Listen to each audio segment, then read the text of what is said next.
Hello guys, हम बात करने वाले हैं कैनरा बैंक के बारे में। इस कंपनी का क्वार्टर फोर का रिजल्ट आ चुका है सामने। तो कैसा रहा इस कंपनी का रिजल्ट, वही आज के इस वीडियो में डिस्कस करने वाले हैं। क्या इस कंपनी ने डिविडेंड दिया है कि नहीं दिया है, तो कितने रुपीस का दिया है, कब तक हमारे अकाउंट में आ जाएगा, वो भी डिस्कस करेंगे। तो ये वीडियो अंत तक देखते रहना।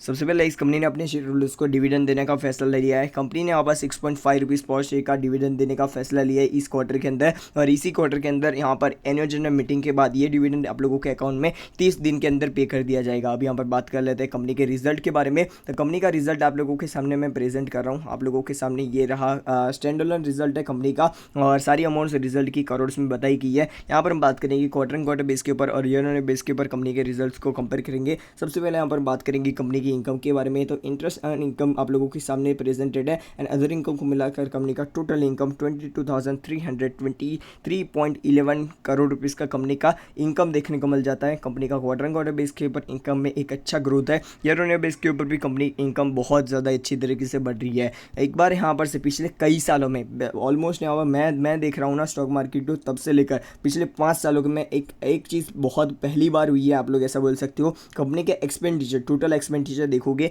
तो कंपनी का ईयर ऑन ईयर बेस के ऊपर कंपनी का एक्सपेंडिचर वो ईयर ऑन ईयर बेस के ऊपर कम हुआ है कंपनी का, और इनकम है बड़ी है और एक्सपेंडिचर कम हुआ है। ये पिछले 5-6 सालों में ऐसा पहली बार हुआ है कि कंपनी की इनकम बढ़ी है और एक्सपेंडिचर कम हुआ है ऐसी पीएसयू बैंक के अंदर, जो एक बहुत ही बड़ी चीज़ है। इसी के साथ साथ कंपनी का क्वार्टर बेस के ऊपर एक्सपेंस जरूर से बढ़े हुए हैं, पर कोई टेंशन लेने की जरूरत नहीं है। कंपनी अच्छी नेट प्रॉफिट के साथ चलती हुई नजर आ रही है। कंपनी ने यहाँ पर से नेट प्रॉफिट जनरेट किया है 1666 करोड़ रुपीज़ का, जो क्वार्टर बेस के ऊपर कंटिन्यूस इंप्रूव हो रहा है। पिछले साल सेम क्वार्टर के मुकाबले कंपनी के रिजल्ट्स में 60% के आसपास का इजाफा देखने को मिल रहा है। कंपनी का यहाँ पर से एक और चीज़ 30% के आसपास का इजाफा देखने को मिल रहा है। और कंपनी का यहाँ पर क्वार्टर बेस के ऊपर तो परफॉर्मेंस अच्छा ही है। यहाँ पर ईयर ऑन बेस के ऊपर कंपनी का परफॉर्मेंस 2x हो चुका है, ऑलमोस्ट डबल अच्छा परफॉर्मेंस करके दिखाया है। पहले यहाँ पर 2560 करोड़ रुपीज़ के आसपास का प्रॉफिट था, जो यहाँ पर अभी हो चुका है 5500 करोड़ रुपीज़ के आसपास का। ठीक है, अब यहाँ पर बात करें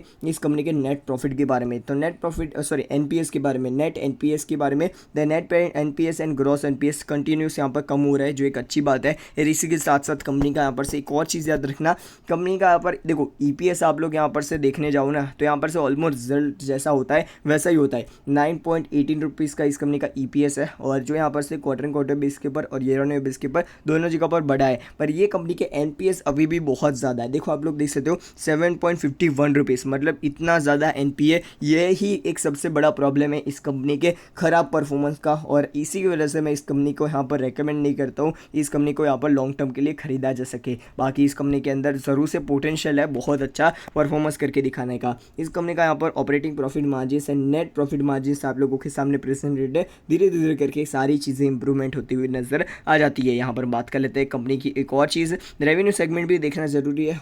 रिटेल बैंकिंग सर्विस से इनका मेजॉरिटी रेवेन्यू आता है, होलसेल बैंकिंग से इनका यहाँ पर सेकंड मेजॉरिटी रेवेन्यू आता है, एंड ट्रेजरी ऑपरेशन से भी इनका अच्छा खासा रेवेन्यू आ जाता है। रही बात इस कंपनी के अंदर क्या करना चाहिए, तो देखो कंपनी का शेयर अभी यहाँ पर से 219 रुपीज़ पर ट्रेड हो रहा है। जब आप लोग इस कंपनी के अंदर लॉन्ग टर्म पर्सपेक्टिव से जाना चाहते हो, तो मेरा रिकमेंडेशन बिल्कुल भी नहीं है कि यार इस कंपनी के अंदर लॉन्ग टर्म के लिए जाओ। आप लोग पिछले 5 परफॉर्मेंस देखोगे तो वहाँ पर से ही पता चल जाता है कंपनी ने पिछले कुछ सालों से कंपनी ने कुछ भी खास परफॉर्मेंस करके नहीं दिखाया। ठीक है, तो इन्वेस्टेड हो इस कंपनी के अंदर तो ज़रूर से इस कंपनी के शेयर को होल्ड रख सकते हो ट्रेडिंग पर्सपेक्टिव से, स्विंग ट्रेड या ऐसे करके आप लोग यहाँ पर अच्छे सपोर्ट लेवल्स के ऊपर खरीदारी करके होल्ड कर सकते हो। बाकी न्यू इन्वेस्टमेंट करने की ज़रूरत नहीं है। और मेरा यहाँ पर रिकमेंडेशन ये रहेगा, आप लोगों ने इस कंपनी के मतलब इस कंपनी के शेयर के अंदर ऑलरेडी इन्वेस्ट करके रखा हुआ है, प्रॉफिट में हो, तो इस कंपनी के शेयर में से प्रॉफिट बुक करके लॉन्ग टर्म के लिए एचडीएफसी बैंक अच्छा करेक्शन लेकर बैठा हुआ है, तो एचडीएफसी बैंक के अंदर आप लोग पैसा डाल सकते हो, जो आप लोगों को कंपाउंडिंग का फायदा लेना है। तो बाकी आपका क्या ओपिनियन है वो मेरे को बताना कमेंट सेक्शन में। वीडियो पसंद आए तो लाइक, चैनल को सब्सक्राइब करना मत भूलना। Good bye,